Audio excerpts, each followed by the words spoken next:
Have you ever heard about the young woman who could see her guardian angel and converse with him as if he were an intimate friend? Saint Gemma Galgani, the mystic of Lucca, lived barely 25 years, but her extraordinary spiritual life continues to fascinate the world. With the wounds of Christ marked on her body and a heart completely surrendered to divine love, this young Italian teaches us that holiness is not about great achievements, but about loving intensely amid everyday suffering. Chapter 1. A young woman chosen by God. In the quiet Italian city of Lucca, on March 12, 1878, a little girl was born destined to become one of the brightest examples of love for the crucified Christ, Gemma Galgani. From her earliest years, this child showed an extraordinary inclination toward prayer and a special sensitivity to heavenly things, as if the Lord had marked her at birth for a particular mission. Little Gemma grew up in a deeply Catholic home, where her mother Aurelia carefully nurtured the seed of faith. With patience and dedication, this pious woman taught her daughter the fundamental prayers and recounted passages from the lives of the saints, awakening in her an admiration for those who had given their lives to the Lord. It was not uncommon to find the little girl absorbed in prayer with a concentration unusual for her age, as if she were already holding intimate conversations with heaven. Neighbors and relatives noticed something special in that bright-eyed and exemplary behaved child. While other children her age devoted themselves entirely to play, Gemma found her greatest joy in visiting the Blessed Sacrament. Her composure and quiet dignity attracted the attention of those who observed her, as she seemed to understand, with a supernatural intuition, the real presence of Christ in the Eucharist. At school, the nuns who educated her were impressed not only by her diligence in studies, but especially by the depth of her reflections on religious themes. She was not simply a pious child. Already in her the first glimmers of a precocious sanctity were evident, which with time would reach extraordinary heights. Her companions respected her for her firm yet amiable character, which expressed with precise words and decisive gestures what she considered right. Her devotion to the Passion of Christ manifested early in her soul. When she heard stories about the sufferings of the Lord, her eyes would well up, and her young heart would be deeply moved. This special sensitivity to the mystery of redemptive pain would remain a constant in her life, preparing her soul for the singular identification she would later achieve with the crucified Christ. Chapter 2. The Path of Pain. The divine design for chosen souls often includes the crucible of suffering as a means of purification and elevation. For Gemma, this path began early with her mother's illness, who suffered from a slowly but relentlessly progressing tuberculosis. Despite her physical decline, that exemplary woman made sure to prepare her daughter to receive the sacrament of confirmation, even before her first communion, as was customary in Italy at the time. The confirmation ceremony left an indelible mark on the little one's soul. After receiving the sacrament, while praying for her mother's health in the Basilica of San Michele in Foro, she experienced her first supernatural dialogue. An inner voice asked her if she was willing to give up her mother, to which the child answered yes, but only if she could accompany her. The voice explained that she must remain with her father while her mother ascended to heaven. With pain, yet with admirable resignation, Gemma accepted that divine will. In September 1885, when Gemma was barely 7 years old, her mother entrusted her soul to God. This first great sorrow plunged her into deep sadness, yet it did not turn her away from her path of faith. On the contrary, it intensified her prayer life and her trust in providence. Temporarily residing in the home of her aunt Elena Landi, the little girl continued to mature spiritually at an astonishing pace for her age. Upon returning to her father, she enrolled as an external student at the School of the Sisters of Santa Zita, founded by the Blessed Elena Guerra. There she stood out not only for her diligence in studies, but also for her exemplary behavior and a piety that even amazed her teachers. In that environment, her longing to receive the Blessed Sacrament grew into an ardent, almost uncontrollable desire. Her mother's death was merely the first link in a chain of trials destined to forge her soul. Years later, when she was 19, she also lost her father, who died leaving the family in a precarious economic situation. The once well-off Galgani family found itself plunged into poverty due to poor business management, forcing Gemma to face not only the pain of orphanhood, but also material hardships, circumstances that she accepted with admirable serenity, seeing in every adverse event an opportunity to identify more deeply with the suffering Christ. Chapter 3. Encounter with the Supernatural. Gemma's intimacy with the supernatural world manifested extraordinarily through her relationship with her guardian angel. Unlike most of the faithful, for whom angelic presence is a matter of faith rather than a sensible experience, Gemma enjoyed the constant visible companionship of her celestial protector, with whom she maintained a familiar and everyday relationship. She saw him clearly. Together they prayed the Psalms and various prayers, and she even allowed him to be touched. For her, her angel was not a distant or abstract entity, but an ever-present friend who assisted her in every aspect of her life. In her innocence, Gemma even thought that all people, especially children, enjoyed the same experience, and only later did she understand that it was an extraordinary gift granted to her privileged soul. Father Germano de San Estanislao, who would later become her spiritual director, collected numerous testimonies about this singular relationship. Frequently, when asked if her guardian angel was always by her side, Gemma would turn towards him with a charming naturalness and become lost in an ecstasy of admiration for as long as she beheld him, the priest wrote in his memoirs about the saint. Gemma saw her angel in various attitudes, sometimes in adoration of the divine majesty, other times extending his hands over her in a sign of protection, defending her against the attacks of the devil, kneeling beside her, suggesting points for meditation, or simply sitting by her side, offering wise advice for her spiritual progress. But this celestial companion was not limited to protecting her. He also exercised a formative authority over her, correcting her when necessary. If Gemma strayed from the path of perfection, no matter how small the fault, she immediately received an angelic admonition. On one occasion, having accepted to wear some jewels gifted by a relative, upon returning home, she found her angel staring at her sternly. Remember that the precious necklaces for the adornment of the wife of a crucified king can only be his thorns and his cross. This familiarity with her guardian angel was such that whenever Gemma could not go out accompanied by a family member, her celestial protector offered himself as a visible companion.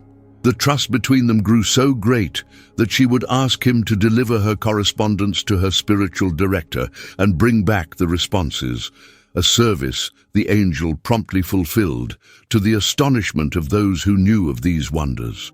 This extraordinary relationship with the angelic world prepared Gemma for even more surprising mystical gifts that the Lord had reserved for her, and it constituted a school of spiritual perfection that led her step by step toward an ever deeper union with the crucified Christ.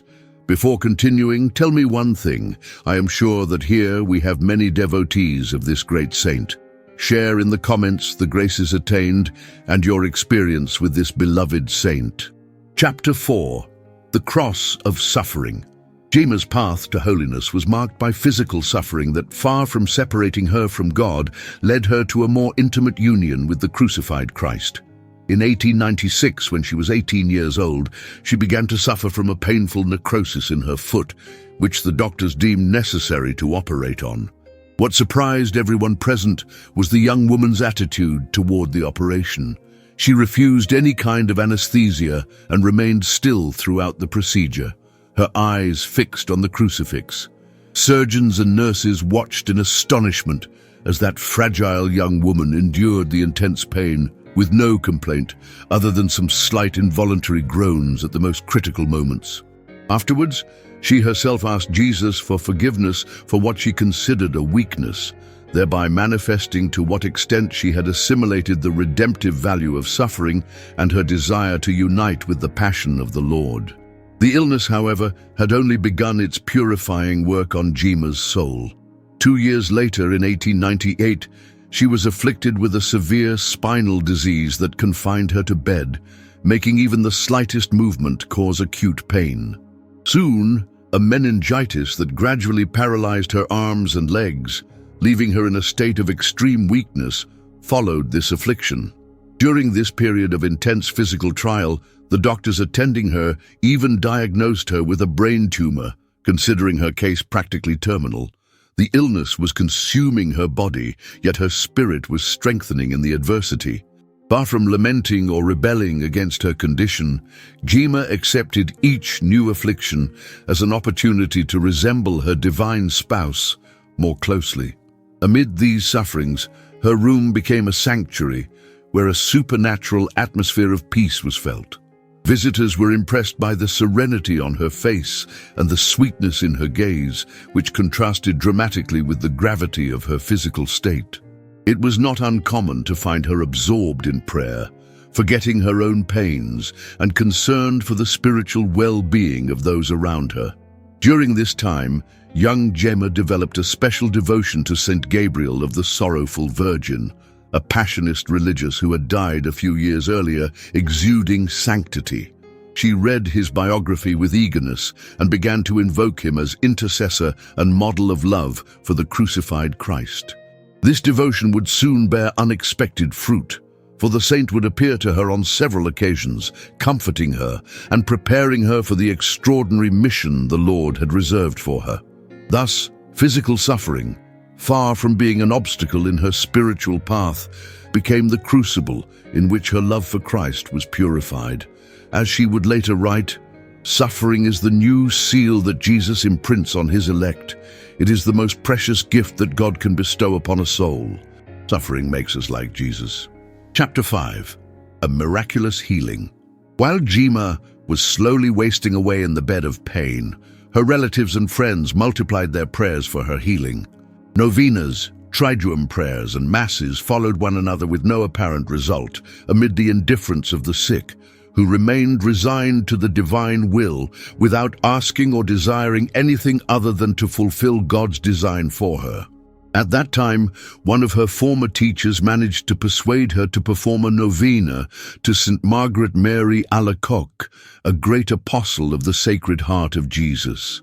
Although not with much enthusiasm, Gemma agreed to do it, more to please the one who asked than to expect a healing she did not particularly desire.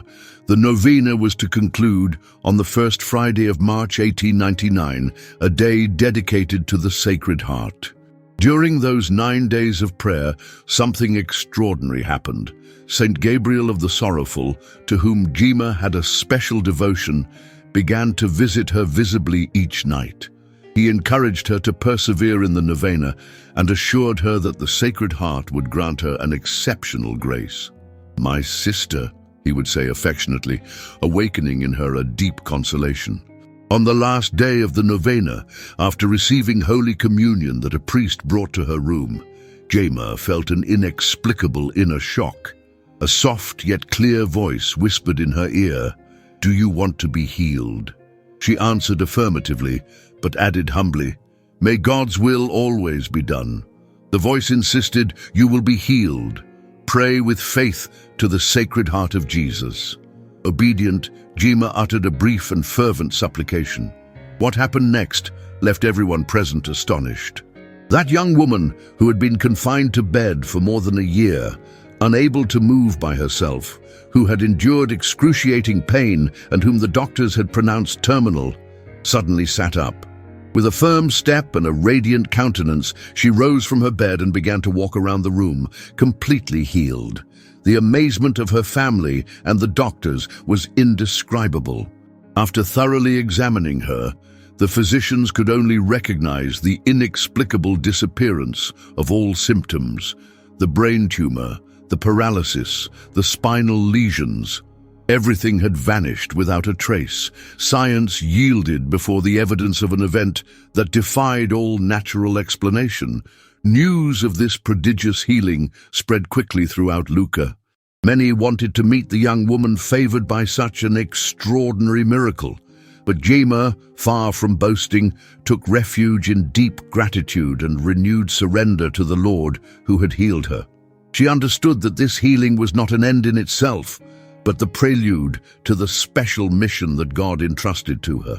In the days following her recovery, Gemma experienced an intense longing to reciprocate the love of the Sacred Heart. She felt called to a more radical self-offering, to a more complete identification with the crucified Christ. She would soon understand that her miraculous healing was only the first step on a path of extraordinary divine favors, destined to turn her into a living testimony of redemptive love. Chapter 6. The Sacred Stigmata. On Thursday, June 8, 1899, the eve of the Feast of the Sacred Heart, Gemma was in prayer when she felt a profound inner stirring. Suddenly, she lost consciousness of everything around her and found herself in the presence of the Blessed Virgin Mary, who looked at her with maternal tenderness. In a sweet voice, the Mother of God spoke, "My daughter, my son Jesus, loves you immensely and wants to grant you a special grace. Will you show yourself worthy of it?" Gemma, overwhelmed and confused, could not answer. The Virgin continued, "I will be a mother to you. Will you behave as a true daughter?" Then she extended her celestial mantle and covered the young woman with it, a gesture of protection and spiritual adoption. At that very moment, the crucified Jesus appeared. The wounds on his hands, feet, and side were not oozing blood, but from them burst forth radiant flames. In a prodigious instant, those rays of light detached from the Lord's body and reached Gemma's hands, feet, and heart, causing her acute pain, yet, at the same time, an inexplicable spiritual sweetness. When she came to herself, Gemma discovered in astonishment that blood now flowed from her hands, feet, and side. The wounds of Christ had physically appeared on her body. She had received the extraordinary gift of the sacred stigmata. This mystical phenomenon, granted to few saints throughout the history of the Church, marked the beginning of an even more intimate participation in the Passion of the Lord. From that day on, the wounds would open regularly each week. They began to bleed on Thursday night and remained open until 3 in the afternoon on Friday, the hour when Christ died on the cross. Afterwards, they gradually closed, leaving only faint whitish marks as testimony to their existence. Gemma jealously concealed this prodigy, wearing gloves to hide the wounds on her hands and avoiding any situation that might reveal her secret. Only her confessor and a few very close people knew the truth. For her, the stigmata were not a source of pride, but of humility, for they made her a visible mirror of the crucified. To the gift of the stigmata soon were added other mystical phenomena related to the Passion. The crown of thorns, which caused her intense headaches and occasionally made blood well up on her forehead. The flagellation, which left visible marks on her body like whip marks, and the participation in the agony of the Garden of Olives, with sweats of blood that left her exhausted. These extraordinary phenomena were accompanied by frequent ecstasies, during which Gemma conversed with Jesus, the Virgin Mary, or her guardian angel. In these raptures, which could occur at any moment of the day, her face would transfigure, acquiring a supernatural beauty that impressed those who had the opportunity to behold her. For Gemma, the stigmata and other mystical phenomena were not privileges to be boasted about, but responsibilities that committed her to greater fidelity. As she herself later wrote, "The wounds of Jesus are mine, his sorrows are my delights, his thorns my rest, his pains my joy, his cross my bed." These words summarize the profound victimistic spirituality that characterized her entire life. Chapter 7. The Bride of the Crucified Christ. Gemma's identification with the crucified Christ was not limited to visible mystical phenomena, but reached the depths of her soul, through an ever-deepening spiritual union. Her heart beat in unison with that of the Redeemer, sharing in his feelings, his pains, and his salvific intentions for humanity. I am no longer in myself. I am with my God, entirely for him, and he is all in me and for me. Jesus is with me and is all mine, Gemma wrote in one of her letters, expressing the depth of that mystical union which was the center of her existence. For her, love for Christ was not an abstract feeling or a superficial devotion, but a living reality that transformed every moment of her life. This marital union with Christ was nourished by an intense Eucharistic life. Daily communion was, for Gemma, the culminating moment of her day, a loving rendezvous with her divine spouse. She prepared herself to receive him with such fervor that she often entered into ecstasy during the liturgical celebration. Witnesses recount how her face transfigured as she approached the communion rail, and how she remained long in thanksgiving, absorbed in an intimate dialogue with the blessed Jesus. Constant meditation on the Passion constituted another pillar of her spirituality. Every day, she devoted several hours to contemplating the sufferings of Christ, not as a routine pious exercise, but as a true participation in the redemptive mystery. Her guardian angel reminded her of this practice whenever she neglected it. "Why do you cause Jesus such displeasure by not meditating daily on his passion?" he asked her on one occasion. Gemma's love for Christ was also expressed in a total detachment from worldly things. Since the incident with the jewels, which earned her a reprimand from her angel, the young woman made a firm decision to renounce any adornment or vanity. She dressed with extreme simplicity, usually in black, and avoided anything that might distract her heart from the only object of her love. Her angelic purity was another fruit of this exclusive love for Jesus. "It is by the sublime perfection of your virginity that Jesus grants you so many graces," her angel would tell her. Indeed, Gemma maintained an immaculate chastity, which manifested even in the most compromising situations. During the surgical interventions she had to undergo, her extreme modesty impressed the doctors, who could not help but admire that supernatural reserve. The souls who encountered her perceived that transforming influence of divine love radiating from her. Without eloquent words or ostentatious gestures, Gemma drew those who treated her closer to God. As she once expressed, "If all knew how beautiful Jesus is, how gentle he is, they would seek nothing but his love. Our heart is made to love one thing only, our great God."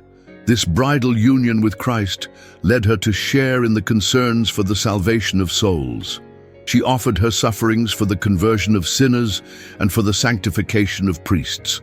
She felt the offenses inflicted upon the heart of Jesus as her own, and offered herself as an expiatory victim to console her beloved and appease divine justice. Chapter 8. Between Angels and Demons. Gemma's spiritual life unfolded against the backdrop of a cosmic battle between the forces of good and evil.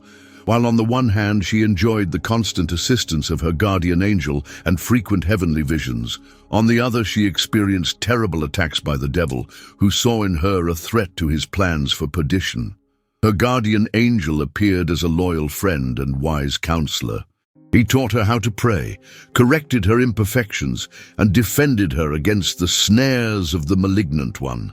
"I will be your sure guide and inseparable companion," he had promised, and he faithfully fulfilled that promise, accompanying her day and night. Gemma saw him in various attitudes, sometimes in adoration before the divine majesty, other times extending his hands over her in a sign of protection, or kneeling beside her suggesting points for meditation. The familiarity between Gemma and her angel grew to such an extent that she entrusted him with special missions, such as delivering her letters to Father Germano, her spiritual director, who resided in Rome. The celestial messenger fulfilled these tasks promptly, much to the astonishment of the priest who received the letters without the intervention of ordinary mail. However, this angelic assistance was proportional to the ferocity of the attacks the enemy unleashed against her. Satan, enraged by the sanctity of that young woman and by the souls he snatched away through her prayers and sacrifices, subjected her to terrible temptations and trials. Sometimes he appeared in horrible forms to frighten her. At other times he assumed deceptive appearances to confuse her. And on occasion, he even physically abused her, trying to divert her from her path of perfection. Gemma described these spiritual battles in her letters to Father Germano. "The devil makes me suffer greatly. Last night he appeared to me in the form of a hideous monster and threatened that if I continued to report everything that happens to you, he would make me pay dearly." On another occasion she wrote, "The enemy gives me no respite. I no longer know where to hide. He pursues me everywhere. If you knew, Father, how much he makes me suffer." These attacks were not limited to the spiritual realm. Eyewitnesses affirmed having seen Gemma receive blows from an invisible assailant that left her with real bruises. On other occasions, the devil would hurl objects at her or cause loud noises to disturb her prayer. Some members of the Giannini family with whom she lived witnessed these extraordinary phenomena and were deeply impressed. The enemy's most painful strategy was to sow doubts in Gemma's soul about the authenticity of her mystical experiences. He suggested that everything was a product of her imagination, or worse, her pride, and that she was deceiving her confessor and those around her. These insinuations caused her suffering even more acute than physical torments, as they struck at the very core of her relationship with God. In the last year of her life, when terminal illness was consuming her, Satan redoubled his attacks. He tried to convince her that God had abandoned her, and that her previous mystical experiences were nothing more than illusions. The spiritual dryness she experienced in that period made these suggestions even more credible, plunging her into a dark night of the soul that purified her faith to the limits of what could be humanly endured. However, neither the subtlest temptations nor the most violent attacks managed to break Gemma's fidelity. Supported by divine grace and the protection of her angel, she emerged victorious from all battles. Her trust in God remained unshaken until the end, demonstrating that the power of love is stronger than all the powers of hell. Chapter 9. Under the maternal gaze of Mary. The presence of the Blessed Virgin in Gemma's life was a constant since her very early childhood. Her earthly mother, Aurelia, had instilled in her a tender devotion to the Mother of God, teaching her to turn to her in all her needs. This seed of Marian love blossomed abundantly in the young woman's heart, becoming an extraordinarily intimate filial relationship. The culminating moment of this relationship occurred during the vision that preceded the imprinting of the stigmata. On that occasion, the Blessed Virgin appeared to her with ineffable tenderness and said, "My daughter, my son Jesus loves you immensely and wants to grant you a special grace. I will be a mother to you. Will you behave as a true daughter?" That supernatural encounter definitively sealed Gemma's spiritual adoption by the Queen of Heaven. The Virgin spread her mantle over her, covering her in a gesture of maternal protection that immediately preceded the imprinting of the stigmata. This detail is deeply significant. Mary prepared and disposed her daughter to receive the wounds of Christ, thus showing the mediating role that the Church recognizes for the Mother of God in the economy of grace. From then on, the relationship between Gemma and the Virgin Mary grew even more intimate. The young woman entrusted all her concerns to her, consulted with her on her decisions, and found comfort in her during her trials. "I turn to my dear Heavenly Mother," she wrote in one of her letters, "and she always helps me. She takes me by the hand and leads me to Jesus." Gemma's devotion to the Blessed Virgin was especially expressed in the praying of the Holy Rosary, which she never omitted despite her illnesses or fatigue. During this prayer, she frequently entered into ecstasy, contemplating the mysteries of Christ's life through her mother's eyes. Witnesses recount how her face transfigured during these moments, acquiring a supernatural beauty that reflected the intensity of her inner experience. The sorrowful mother held a privileged place in Gemma's Marian piety. She looked upon the mother at the foot of the cross with special devotion, sharing in her pains and joining in her offering.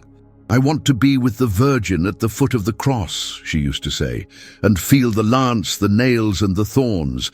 I want to suffer everything with her, despised and crucified, because the crucifix is the only book I must read constantly to learn to love God." In moments of greatest physical or spiritual suffering, Gemma experienced the consoling presence of Mary, who sustained her maternally just as she had sustained Jesus during his passion.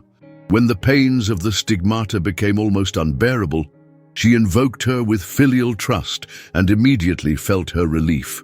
"The Virgin never abandons me," she confided to her spiritual director. "She is always by my side, especially when Jesus renews his pains in me." This constant assistance of the Heavenly Mother became even more evident during Gemma's final year of life, when illness was consuming her and the attacks of the devil intensified.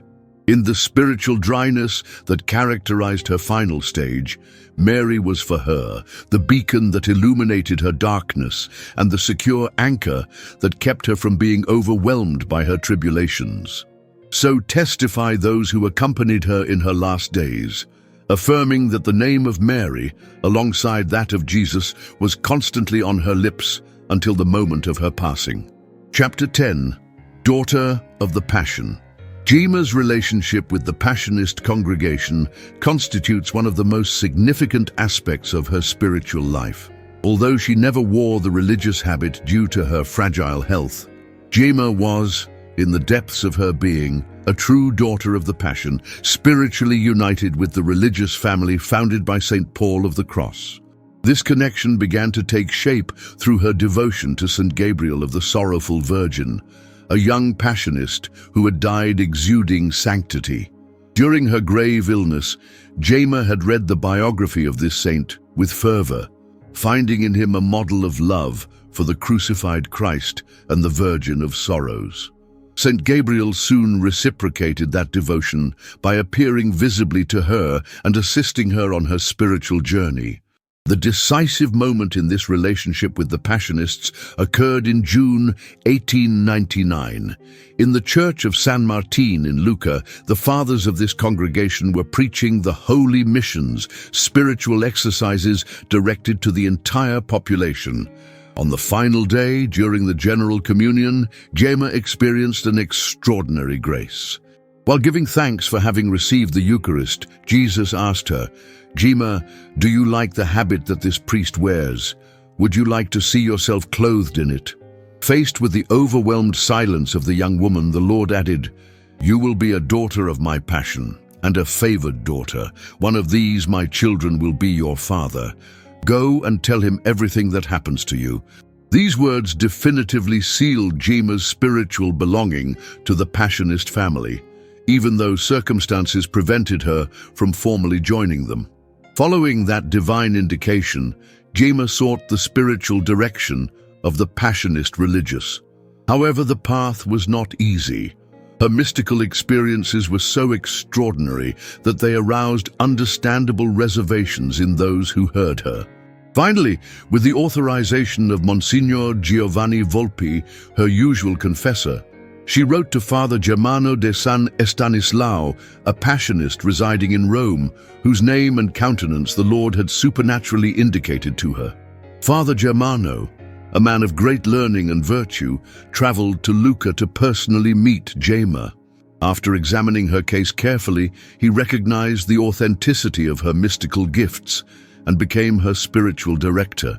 For 3 years, he guided the young woman's soul with wisdom and firmness, leading her along safe paths in that extraordinary spiritual adventure. The correspondence between them constitutes a valuable document that reveals both Gemma's mystical depth and the supernatural prudence of her guide. Under Father Germano's direction, Gemma attempted to enter the convent of the Passionist nuns of Tarquinia. Her burning desire was to consecrate herself entirely to God in enclosure, dedicating her life to the contemplation of the Lord's passion. However, her fragile health and the extraordinary mystical phenomena she experienced constituted an insurmountable obstacle to her admission. This refusal was a painful trial for Gemma, which she accepted with admirable submission to the divine will. She understood that her vocation was unique. She was to be a passionist in the world, living among society, the charism of the congregation. As she herself expressed, "Jesus has told me that even though I do not outwardly wear the habit of the passion, I will always be a daughter of the passion, because the greatest grace that can be granted to a soul is to make it live in his divine school, which is the passion." Father Germano knew how to value that unique vocation and helped Gemma live it faithfully. He provided her with a way of life that, without neglecting her familial obligations, allowed her to develop an intense spiritual life centered on contemplating Christ's sufferings. Under his guidance, the young woman progressed quickly on the path to perfection, becoming a living example of the Passionist charism. Although Gemma could not see her desire to found a Passionist convent in Lucca come to fruition during her lifetime, that project materialized after her death. As if from heaven, it had been intended to complete the work she could not carry out in life. Today, the Passionist nuns of Lucca venerate Santa Gemma as their spiritual founder and lovingly safeguard her incorrupt body. Chapter 11. The Final Calvary. In the spring of 1902, when Gemma was 24 years old, the final stage of her earthly life began, marked by physical and spiritual suffering that would make her resemble the crucified Christ even more perfectly. In an act of heroic generosity, she offered herself to God as a victim for the salvation of souls, and the Lord accepted her oblation.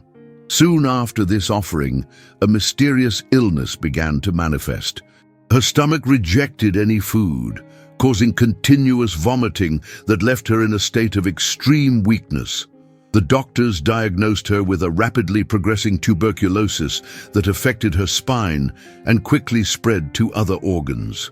The process was irreversible, and the treatments barely managed to alleviate her intense pain. To this physical suffering was added an even more heartbreaking spiritual trial, an inner dryness. That soul, which had once enjoyed such extraordinary divine communications, was plunged into a dark night that purified her faith to the limits of what could be humanly endured.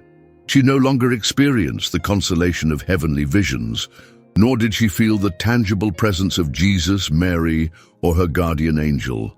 The devil took advantage of this aridity to intensify his attacks, suggesting to her that God had abandoned her and that her previous mystical experiences were nothing but illusions. The temptation to despair was constant, yet Gemma, like her divine model in the Garden of Olives, repeated in the darkness of her trial, "Father, let your will be done, not mine."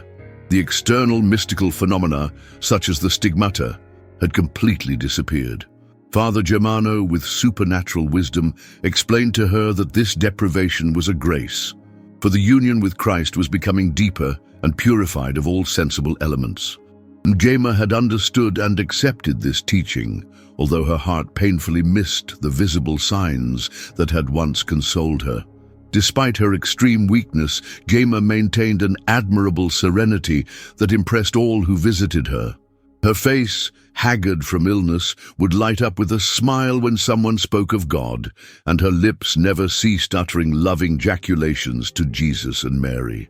As she had written herself, suffering is the most precious gift that God can give a soul. In suffering, we learn to love. The Giannini family, with whom she had been living for some years, cared for her with filial devotion, aware that they were harboring a saint in their home. Cecilia Giannini, in particular, attended to her day and night, gathering her last words and gestures as a spiritual treasure, which she later transmitted to Father Germano for the edification of the faithful. As the illness advanced, Gemma gradually detached herself from all that was earthly.